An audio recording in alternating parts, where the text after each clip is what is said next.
everyone, welcome back to The Explainer. So today, we're taking a super fascinating and honestly deeply revealing look into something we literally use every single day, our language.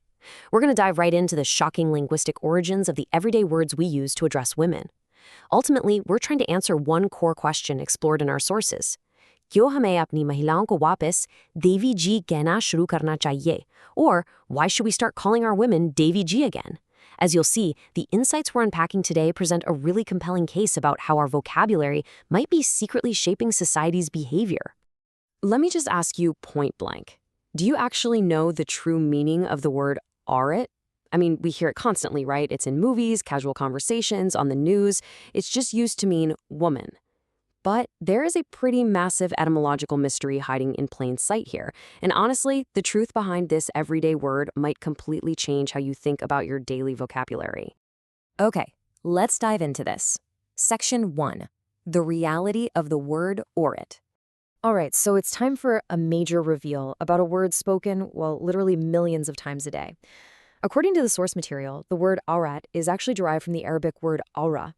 And historically, the literal translation of this word means defect, imperfection, or genitalia. Yeah, it's a pretty striking revelation. A word we've totally normalized today as just a neutral descriptor actually carries this incredibly heavy, objectifying historical baggage.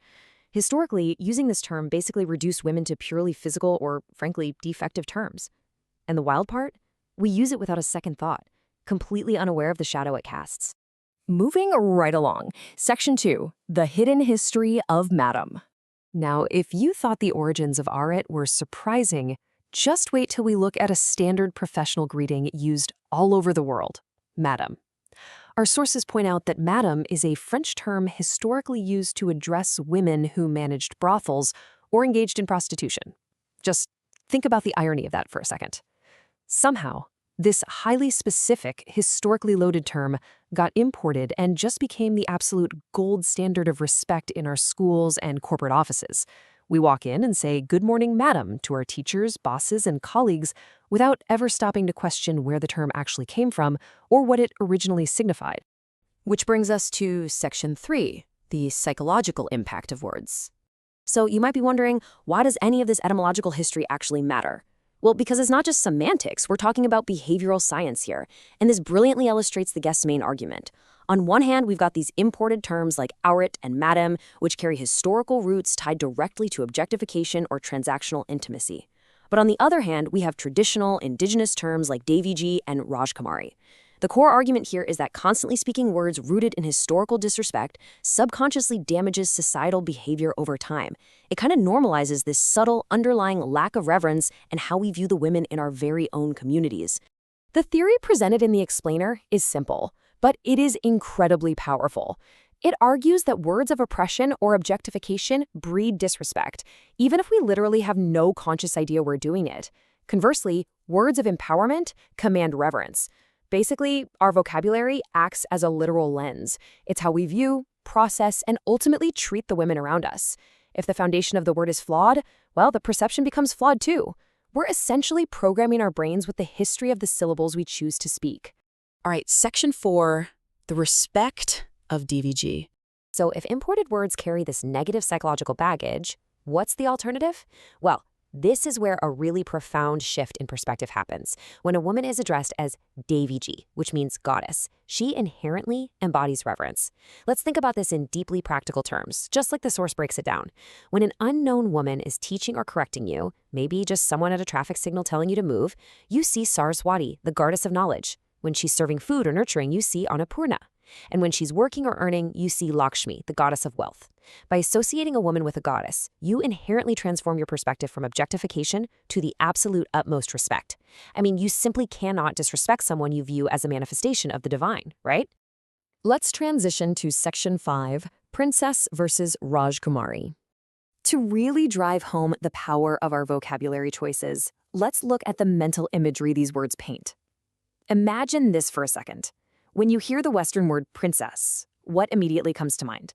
For a lot of us, it's a fragile girl in a pink frilly dress, stuck in a carriage, delicately waiting for a male savior to come along and help her step down. It evokes this very specific, delicate, dependent nature.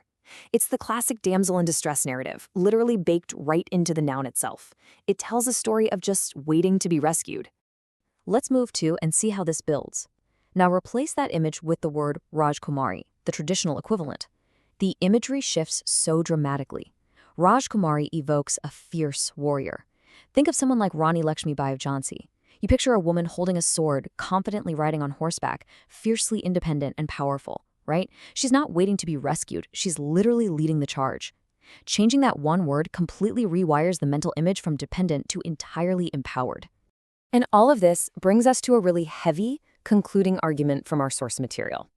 Author Akshat Gupta states, if our entire society starts calling unknown women Devi, crimes against women will decrease. Now, that is a bold and profound claim.